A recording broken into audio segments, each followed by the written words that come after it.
Violenza sulle donne, la procura annuncia tempi più veloci per inchieste e processi, complici le nuove norme. Il procuratore Martani, priorità assoluta, appello del prefetto, denunciate.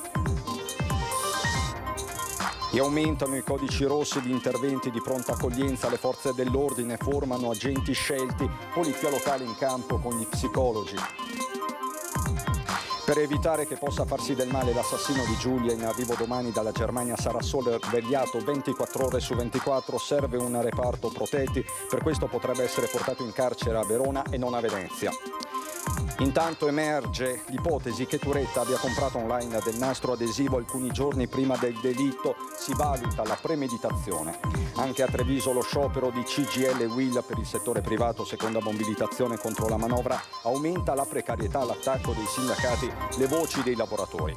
Si chiude la settimana di raccolta dei farmaci per i bimbi in povertà sanitaria, un problema anche nel trevigiano, dicono i farmacisti, mobilitato il mondo del volontariato. Posizionato in Piazza dei Signori l'albero di Natale, donato da Brunico e alto 18 metri, sarà acceso il 2 dicembre in anticipo rispetto agli anni scorsi. Bentrovati, buonasera telespettatrici, telespettatori di Antenna 3. Ancora una volta, anche per questa sera, in apertura della nostra edizione trevigiana, il tema della violenza sulle donne, che è stato affrontato oggi in un convegno a Santa Caterina dai massimi esponenti delle istituzioni trevigiani, il prefetto, il capo procuratore. La lotta alla violenza di genere è una priorità, ci saranno tempi più celeri, ha assicurato il numero uno della procura Marco Martani, e dal prefetto è arrivato un appello preciso alle donne vittime di violenza. Denunciate. Occorre sempre denunciare, aver fiducia nelle forze di polizia, nella magistratura, nelle istituzioni. Ripete più volte la parola fiducia il prefetto di Treviso Sidoti nel corso dell'iniziativa congiunta contro la violenza di genere promossa da Comune e Ordine degli Avvocati a Santa Caterina, dove la vicenda di Giulia Cecchettin addolora e interroga. Ma in questo caso stiamo assistendo a direi, tra virgolette, un moto popolare di ripulsa verso avvenimenti di questa natura, verso comportamenti, atteggiamenti, aggressioni, che è unico. Una partecipazione mai vista, non solo emotiva. La nuova legge sulla violenza contro le donne, approvata pochi giorni fa in Senato, introduce tempi più celeri per indagini, misure cautelari, processi, con effetti che saranno immediati anche per la giustizia trevigiana. Questi tempi sono 30 giorni per quanto riguarda il tempo che il pubblico ministero per chiedere la misura cautelare, e 20 giorni il tempo che si può prendere il GIP per rispondere alla richiesta di misura cautelare del pubblico ministero. Non solo, nell'ordinamento, spiega sempre Martani, viene introdotta la flagranza differita, tutt'altro che un dettaglio. La possibilità per la polizia giudiziaria di fare l'arresto fuori dalla flagranza entro 48 ore. Maggiore tempestività di intervento significa però maggiori sforzi in tempi di risorse limitate, ma su questo il procuratore traccia una linea netta. Queste qui sono delle priorità, riusciamo a trattarla, ecco. Insomma, il problema è far fronte, cioè, a reati minori, ecco quello. La legislazione c'è, è presente, ma non è esaustiva. Occorre infatti che siano poste in essere azioni di prevenzione, investire sulla cultura del rispetto. Repressione e cultura contro quella che resta una piaga, lo dicono i numeri solo della pronta accoglienza a Treviso. 27 le donne accolte nel 2022 con 25 minori, 32 nei primi 10 mesi del 2023, 32 anche i minori. Questo, diciamo, da una parte ci conforta, perché allora vuol dire che stiamo realmente aiutando le donne a uscire dalle situazioni di violenza, e dall'altro sicuramente ci chiama in campo tutti a mettere più risorse all'interno di questa progettualità. Questo significa che le richieste sono in aumento, le richieste di aiuto da parte di donne vittime di violenza. A tal proposito la Polizia Locale di Treviso ha istituito delle squadre con agenti scelti, pool codici rosso, così li definisce lo stesso comandante della Polizia Locale Andrea Gallo. Siccome questi fenomeni si stanno moltiplicando, abbiamo ormai creato da oltre un anno un nucleo intersettoriale all'interno del comando di Polizia Locale di Treviso che tratti questi fenomeni. Agenti formati contro la violenza sulle donne, da sperimentazione il progetto operativo e vede la Polizia Locale di Treviso in campo anche con l'aiuto di psicologi. Ci sono degli operatori all'interno del comando che rispondono praticamente 024, quindi qualora la pattuglia dovesse intervenire in una situazione molto delicata, ci sono queste persone che fanno parte di questo pool, chiamiamolo, contro le violenze delle donne, quindi un pool codice rosso, chiamiamolo così, che possono dare un supporto immediato ai colleghi che vanno all'interno delle abitazioni in situazioni molto molto difficili da gestire. Pool codice rosso lo chiama Gallo, un modello che fa scuola. Stiamo avviando anche questo percorso assieme ai servizi sociali di Treviso con gli altri comandi della provincia, perché tutti i comandi, tutti i servizi di polizia locale possono affrontare in modo professionale questi temi che sono molto molto diffusi anche negli altri comuni. Tutte le forze dell'ordine nella Marca sono mobilitate, così i carabinieri. L'Arma ormai da tempo svolge un'attività importante anche di formazione sui propri operatori in modo da poter cogliere con immediatezza i segnali di una violenza, di una situazione di maltrattamento, di una situazione di difficoltà domestica. Repressione e prevenzione con una priorità. Di far emergere il sommerso, di fare in modo che le donne, le vittime di violenza possano denunciare. Una rete c'è, la rassicurazione delle istituzioni trevigiane con l'assessore Tessarolo che parte dal caso di Giulia per lanciare un messaggio. L'importante è non passare sopra i segnali, non agire con ansia, ma nel momento in cui si registra un malessere, qualunque esso sia, cercare di portare la persona che lo sta vivendo ai servizi che lo possono aiutare, quantomeno a identificare qual è l'origine e quali sono le possibili soluzioni. Questo sì. Intanto Filippo Turetta domani torna in Italia, una volta in carcere sarà sorvegliato 24 ore su 24 per evitare che si faccia del male. Intanto si valuta la premeditazione, il ragazzo infatti avrebbe comprato lo scotch alcuni giorni prima di quel tragico sabato e oggi a Giulia ha rivolto un pensiero alla Premier Meloni da Verona. Dopo l'arrivo da Francoforte all'aeroporto Marco Polo di Venezia con un volo di Stato per non incorrere in problemi di ordine pubblico, considerato il clima di tensione che si è venuto a creare nei suoi confronti, Filippo Turetta è atteso in carcere dove sarà notificato l'ordine di custodia cautelare per l'omicidio dell'ex fidanzata Giulia Cecchettin. Il suo legale Giovanni Caruso esclude che ci possa già essere l'interrogatorio di garanzia che non avverrà prima di martedì perché vuole prima incontrare il suo assistito e analizzare la documentazione. In carcere Turetta sarà in isolamento a sua tutela e sorvegliato 24 ore su 24 per evitare gesti autolesionistici. Per questo si cerca una struttura con un reparto ad hoc come potrebbe essere l'Istituto di Verona. Intanto è emerso che il 22enne di Torreglia avrebbe acquistato online del nastro adesivo compatibile con quello ritrovato nella zona industriale di Fossò, dove Giulia è stata aggredita la seconda volta. L'acquisto sarebbe stato effettuato 2 o 3 giorni prima di quella tragica sera, mentre gli inquirenti stanno valutando di contestare al ragazzo l'aggravante della premeditazione e il reato di occultamento di cadavere. Sull'auto nera, ancora in Germania, in attesa che i carabinieri coordinati dalla Procura di Venezia vadano a prenderla per sottoporla alle analisi del RIS di Parma, la polizia tedesca nel frattempo ha effettuato una ricognizione superficiale. Non risulta, si legge nel rapporto, che il mezzo sia incidentato e non risultano segni evidenti di sostanza ematica. Mentre emergono i contenuti della denuncia di scomparsa presentata ai carabinieri domenica 12 novembre da Gino Cecchettin, in cui si legge «Temo per l'incolumità di mia figlia», riferendo, come anche in alcune dichiarazioni ai microfoni, che la figlia aveva sempre comunicato ogni suo spostamento se si fosse trattenuta fuori casa. Un messaggio forte è arrivato dalla Premier Meloni a Verona per la firma dell'accordo per la coesione con la Regione Veneto, che ha aperto la cerimonia con un applauso in ricordo di Giulia.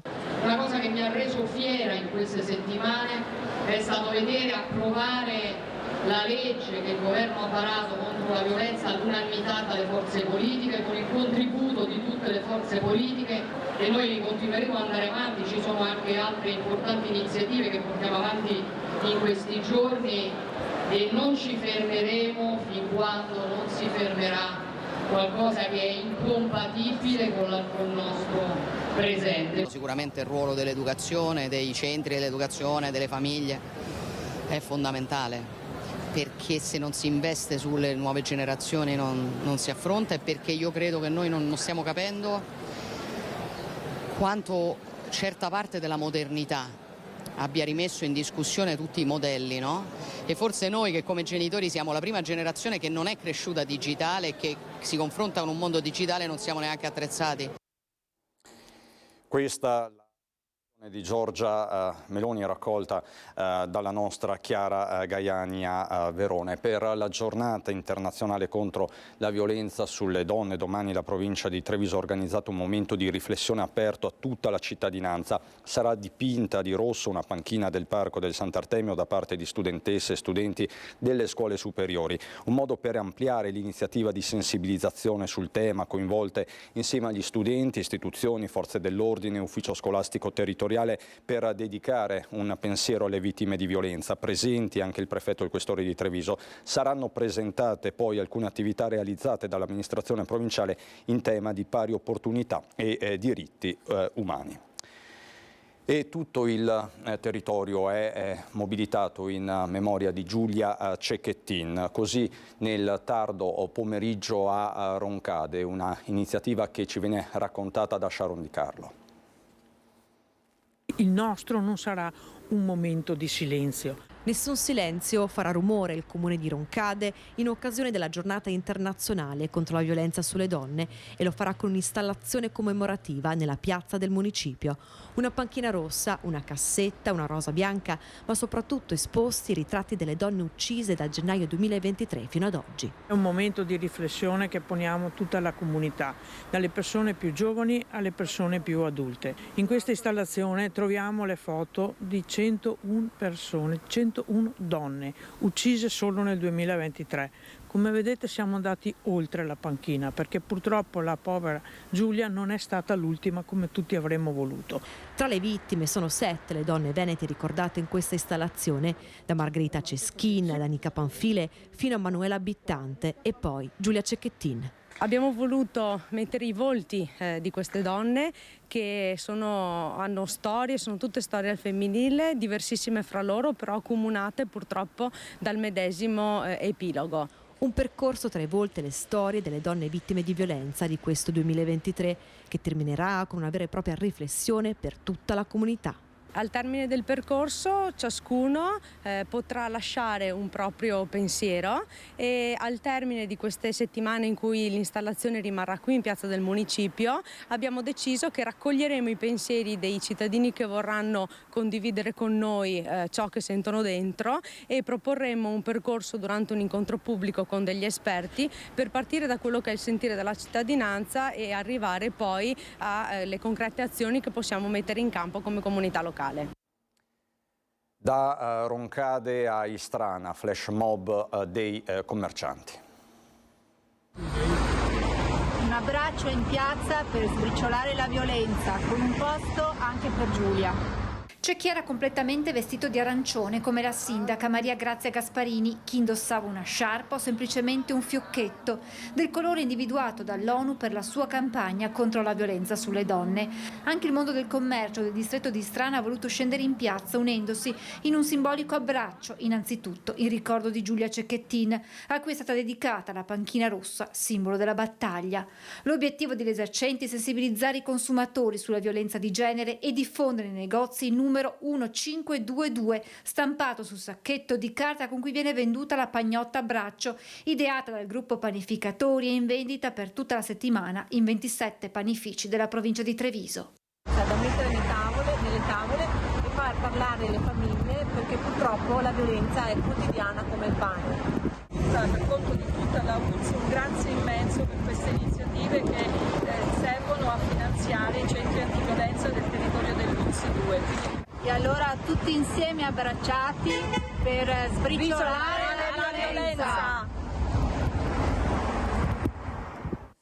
La cronaca, scontro nel pomeriggio lungo la Treviso Mare all'altezza di Roncade tra due auto che finiscono la loro corsa in un fossato che costeggia la strada, illeso un 67enne alla guida della prima vettura, feriti in modo non grave la donna che viaggiava al suo fianco, una 64enne trasportata all'ospedale di San Donà di Piave, un 36enne al volante del secondo mezzo ricoverato al Cafoncello di Treviso. Spetterà ai carabinieri di Roncade e Treviso ricostruire l'esatta dinamica del sinistro. Sul posto i sanitari del SUEM e i vigili del fuoco. Ore di angoscia per i familiari di Rossano Zanon, 49enne di Loria, di cui non si hanno più notizie da sabato scorso. I parenti ne hanno denunciato la scomparsa ai carabinieri di Riese. Come riporta una nota della prefettura, l'uomo è alto circa 1,75 m, calvo, corporatura robusta, occhi verdi, carnagione chiara con tatuaggi su entrambe le braccia. Si è allontanato dalla propria abitazione nel pomeriggio del 18 novembre scorso, facendo perdere le proprie tracce. Al momento dell'allontanamento indossava probabilmente una felpa di colore celeste, un gilet di colore beige, jeans e scarpe da ginnastica. Chiunque avvisti l'interessato, lo vedete, o possa riferire informazioni utili ai fini delle ricerche attualmente in corso è pregato di contattare il 112.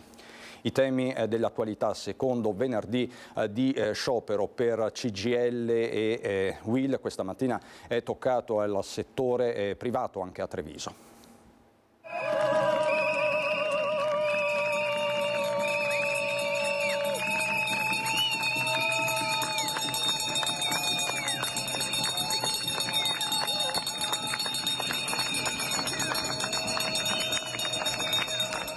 Cosa dicono i sindaci trevigiani? Oggi noi esprimiamo solidarietà anche a loro che subiscono i tagli da Roma, ma mi aspettavo di vederli qui a difendere le ragioni e i diritti dei veneti.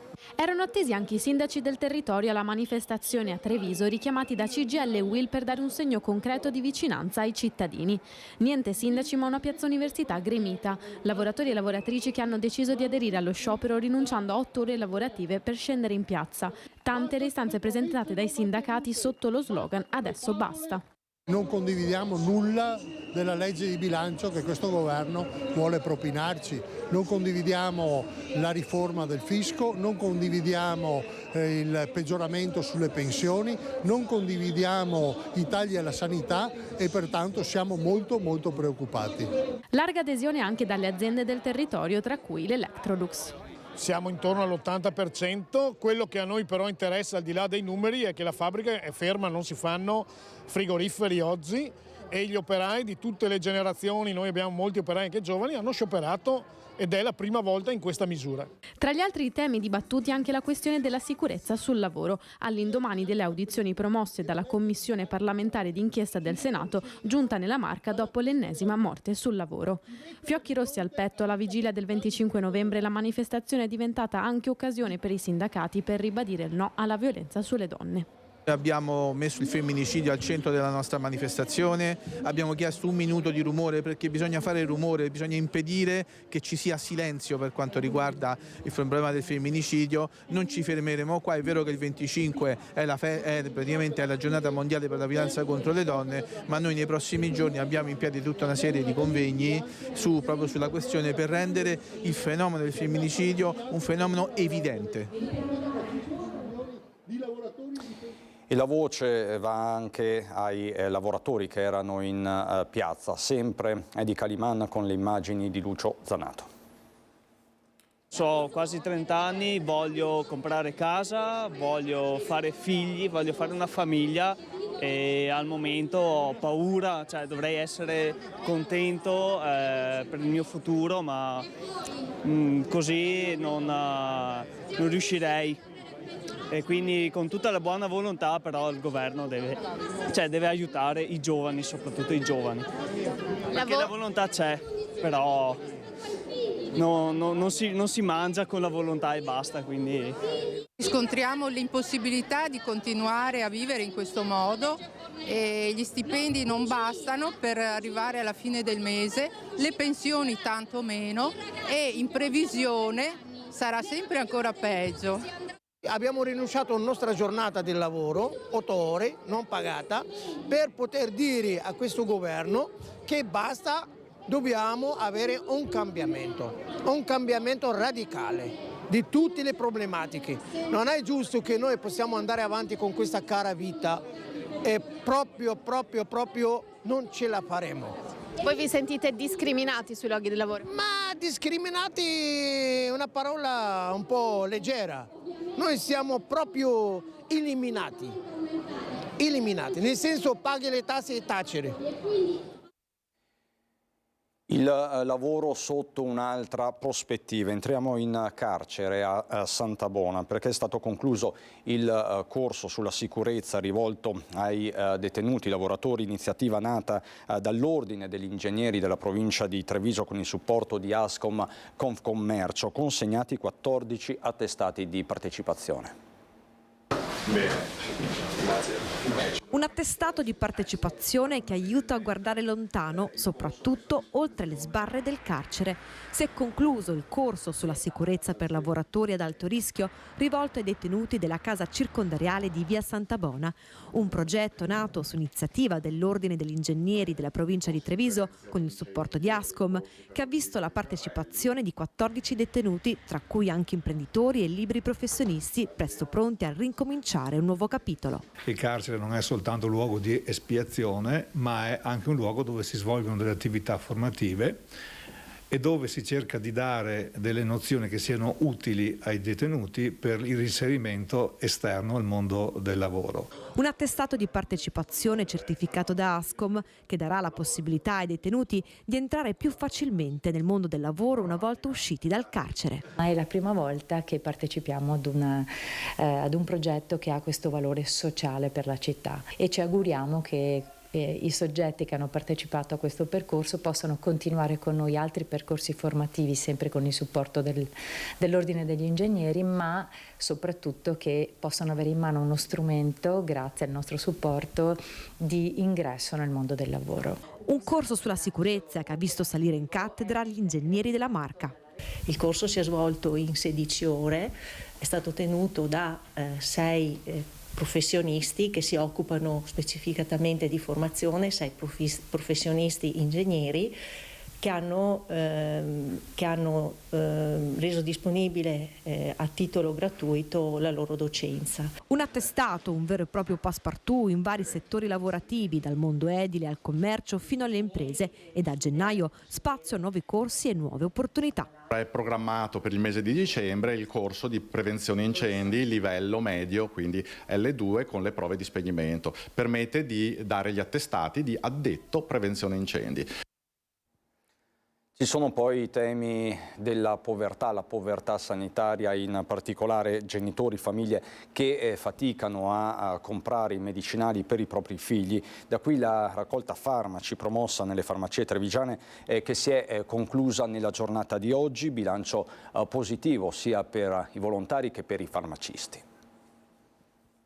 Abbiamo raccolto molto materiale, qualsiasi, dai farmaci anche agli omogenizzati. La gente è stata molto disponibile e soprattutto disponibile nei sorrisi. Il bilancio dopo una settimana di raccolta è più che positivo e a certificarlo è uno dei tanti volontari mobilitati, Enzo Andretta, presidente della consulta delle associazioni combattentistiche di Treviso. In uniforme ha presidiato tra le altre anche la farmacia di Castagnole di Paese, tra i punti della catena di solidarietà promossa a livello nazionale dalla Fondazione Francesca Rava e supportata sul territorio anche dall'Associazione Veneti Schiacciati dalla crisi di Mirella Tuzzato. La povertà sanitaria tra le famiglie e i bimbi è più radicata di quello che possa sembrare. Ci sono molte famiglie che fanno fatica, infatti noi come farmacisti cerchiamo di offrire il massimo dell'offerta, dal prodotto anche che costa un po' meno o con gli sconti, per andare incontro anche a famiglie che hanno difficoltà, perché oggi molte piccole patologie si curano con l'automedicazione e quindi alcuni devono rinunciare anche a una vitamina o a qualcosa di cui avrebbero bisogno. E quindi è un'ottima iniziativa, perché è sempre la famosa persona della porta accanto, bisogna sempre saper guardare oltre se stessi, anche al di là, e immaginarsi e sapere, se non lo sai, che ci sono persone che non sono fortunate come noi anche nel nostro tessuto sociale. Ci sono degli enti che raccoglieranno il tutto e poi divideranno in base alle richieste e le esigenze che hanno. Siete pronti per il prossimo anno? Noi siamo sempre pronti quando ci viene chiesto il nostro contributo. Grazie. E adesso per noi c'è la pubblicità, fra poco.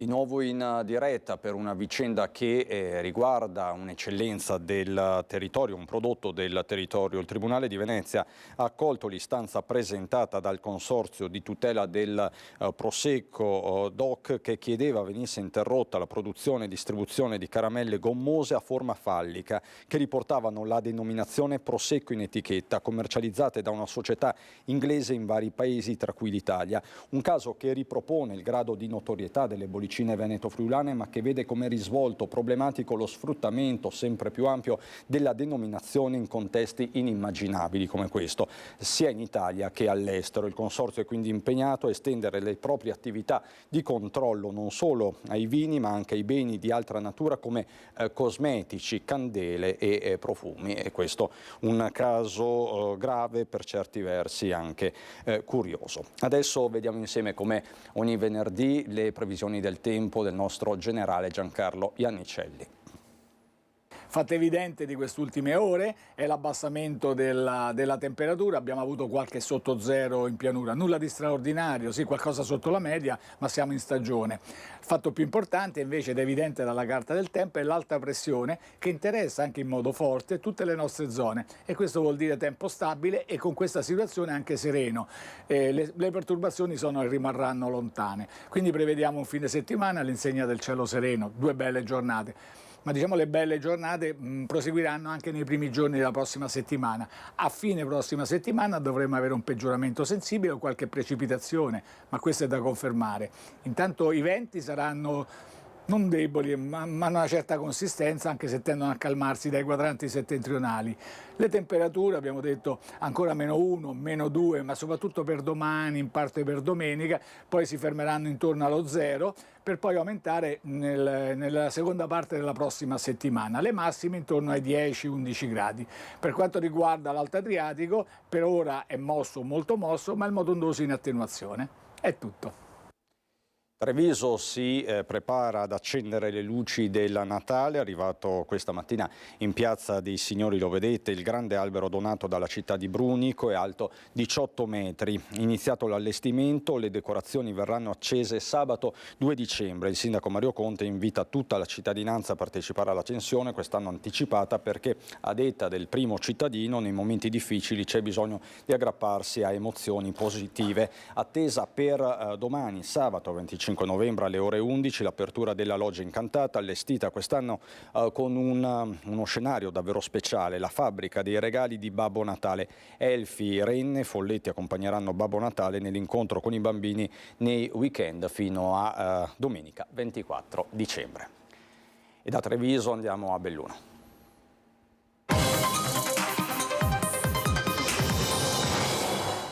Anche a Belluno la protesta dei lavoratori dei sindacati contro la manovra di governo, ci racconta tutto Tiziana Bolognani. Oggi noi scioperiamo per rivendicare il nostro ruolo, che è il ruolo fondamentale nel Paese. Siete lavoratori e lavoratrici, il Paese muore. Sciopero!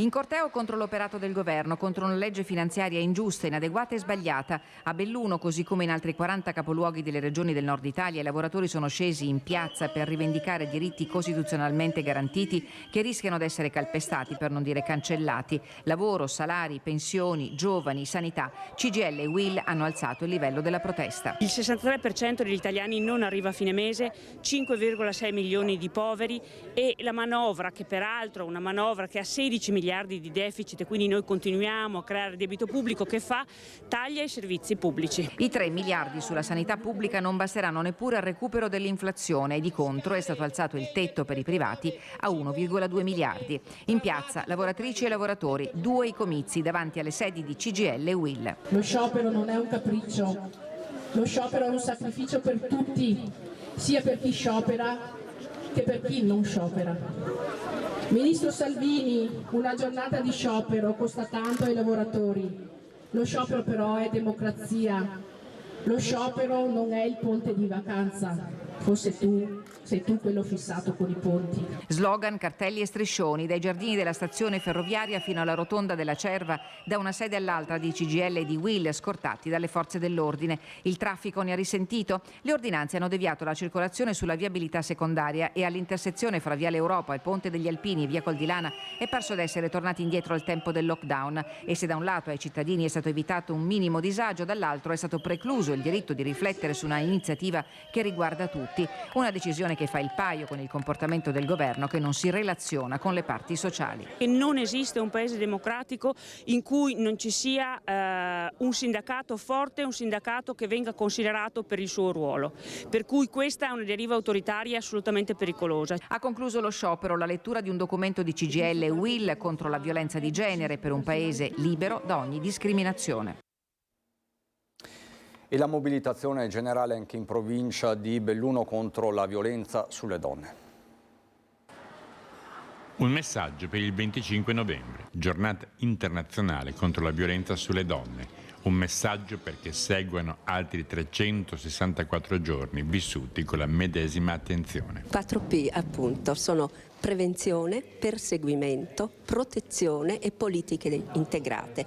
Io credo che se questi 4 concetti fondamentali vengono applicati dalle istituzioni, da chi ha possibilità di fare, quindi i vari soggetti, forze dell'ordine, ma anche sanitari, eccetera, possiamo fare qualcosa per le donne. Dalla collaborazione tra amministrazione comunale e Soroptimist nasce un percorso che sarà fatto di incontri, spot, informazione diffusa, raccolti in progetti quali Read Science e Emozioniamoci. Abbiamo deciso di portare oltre rispetto a quello che abbiamo già fatto assieme al Soroptimist questa iniziativa. Noi il Comune lo farà da cassa di risonanza. L'iniziativa del Soroptimist è un'iniziativa molto completa e ha puntato l'attenzione su un aspetto fondamentale, che è quello di dare istruzioni per l'uso, di segnalare quei comportamenti, quegli atteggiamenti che possono essere segnale di una relazione tossica. L'importante sarà che quello che verrà detto il 25 novembre non si esaurisca il giorno dopo. La giornata del 25 novembre è una giornata internazionale, poi noi speriamo che sia compresa e duri per tutto l'anno, ovviamente. Poco meno di 300 studenti questa mattina hanno partecipato all'Orienta Giovani 2023 organizzato dal gruppo Giovani Imprenditori di Confindustria Belluno Dolomiti al Teatro Comunale di Belluno, storie di impresa, di creatività e impegno, ma anche di libertà e di talento. Non basta parlare di giovani, serve coinvolgerli direttamente fin dalla scuola, ha sempre affermato la Presidente di Confindustria Belluno Dolomiti Lorraine Berton. Sul palco del Buzzati le storie degli imprenditori che hanno deciso che la provincia di Belluno è il luogo in cui realizzare i propri progetti di vita e che le montagne non limitano l'orizzonte. Di tutt'altro tenore l'iniziativa per l'orientamento rivolta ai giovani dalla Camera di Commercio di Belluno Treviso si chiama Antichi Mestieri del Futuro e per la prima volta coinvolgerà studenti e famiglie in un evento spettacolo che trasmetterà informazioni sui lavori considerati ormai antichi, che stanno invece vivendo una rivoluzione grazie al progresso tecnologico e scientifico, aprendo molteplici opportunità di interesse e di futura occupazione. A Belluno l'evento si svolgerà il 2 dicembre dalle 14:30 al Palais des Mas. La partecipazione è libera previa iscrizione sulla piattaforma Eventbrite Antichi Mestieri del Futuro. I temi della sanità ci portano all'ospedale di Feltre, dove è arrivato il robot Da Vinci. Si chiama Da Vinci e si merita il plauso anche del Presidente della Regione Veneto, Luca Zaia. È un robot chirurgico di altissima tecnologia costato 5 milioni di euro tra acquisto e gestione nel prossimo lustro, in parte finanziati con i fondi per i comuni confinanti. Da Vinci migliorerà in maniera significativa la qualità degli interventi che verranno eseguiti nell'ospedale di Feltre. Ormai il robot Da Vinci, la tecnologia robotica è presente in quasi tutti gli ospedali del Veneto e non solo. È una tecnologia di cui non si può più fare a meno assolutamente, per i vantaggi che appunto porta soprattutto alla persona, e quindi dà quel quid in più alla realtà ospedaliera che ha al suo interno questa tecnologia. Tutte le operazioni cui verrà dedicato, dalla gastroenterologia all'oncologia, potranno ora contare sulla maggiore precisione offerta dal nuovo mezzo messo a disposizione dei chirurghi. Vuol dire sicurezza, vuol dire possibilità di fare interventi che sono particolarmente complicati, migliorare la qualità del decorso post-operatorio dei pazienti e quindi un miglioramento complessivo per tutta la chirurgia. L'importante è la qualità dell'intervento. È un intervento sicuramente più preciso, soprattutto in alcuni settori delicati. Nel mio caso urologia vuol dire prostatitomia radicale, vuol dire risparmiare magari le fibre per la continenza urinaria, le fibre responsabili poi dell'erezione. Vuol dire assicurare al paziente un intervento di qualità sicuramente superiore. Con il Da Vinci sono già stati eseguiti 33 interventi e 7 sono le equip che sono state formate per utilizzarlo. Ad ospitarlo il blocco chirurgico inaugurato il 17 settembre 2020, forte di 7 sale operatorie in cui vengono eseguiti quasi 20.000 interventi all'anno. Per Belluno invece si sta pensando a un robot di dimensioni diverse, adatto alla struttura in cui dovrà essere inserito. Vi do un aggiornamento di cronaca che ci riporta in ultima battuta nella Trevigiano a Castelfranco Veneto. 2 individui, un ventenne italiano e un 28enne di origini marocchine, già noti alle forze dell'ordine, denunciati nelle scorse ore dai carabinieri di Castelfranco perché nel corso di 2 distinti controlli effettuati dai militari dell'Arma nel centro della Castellana per varie questioni legate alla droga, insomma entrambi hanno tentato stasera in evidente stato di alterazione psicofisica di scavalcare la recinzione della caserma dell'Arma dei Carabinieri, venendo tuttavia bloccati dai militari presenti in sede. I 2 giovani sono stati condotti in ospedale e sono stati arrestati per resistenza a pubblico ufficiale. È successo quindi poco fa presso la caserma dei Carabinieri di Castelfranco Veneto. Quindi questi 2 giovani, un italiano e un marocchino, che erano stati di fatto portati in caserma per 2 vicende separate, hanno tentato la fuga, ma sono stati presto bloccati dai militari. Questo dunque è l'aggiornamento di cronaca in ultima battuta. Io non ho altre notizie da darvi né da Treviso né da Belluno. È tutto anche per questa edizione. Vi lascio il meteo. Buona serata.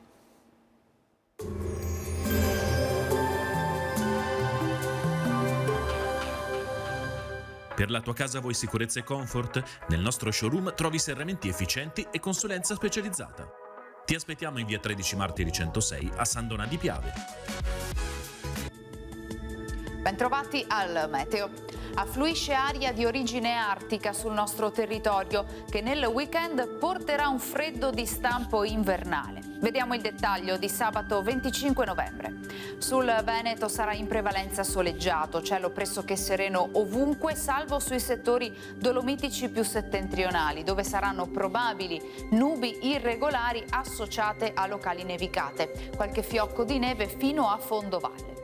Temperature, come detto, in calo, minime tra -2 e 2 gradi, massime invece comprese tra 6 e 11 gradi all'incirca. Spostiamoci ora sul Friuli Venezia Giulia.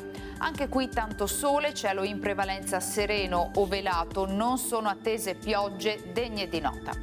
Temperature minime tra lo 0 e i 5 gradi, massime sui 9-10 gradi all'incirca. Infine diamo uno sguardo al Trentino Alto Adige, dove sarà piuttosto soleggiato ma con forte vento da nord, nevicate diffuse sui settori lungo i confini alpini. Temperature minime sotto lo 0, massime sui 6-9 gradi all'incirca. Dal meteo di Antena 3 è tutto, vi do appuntamento al prossimo aggiornamento.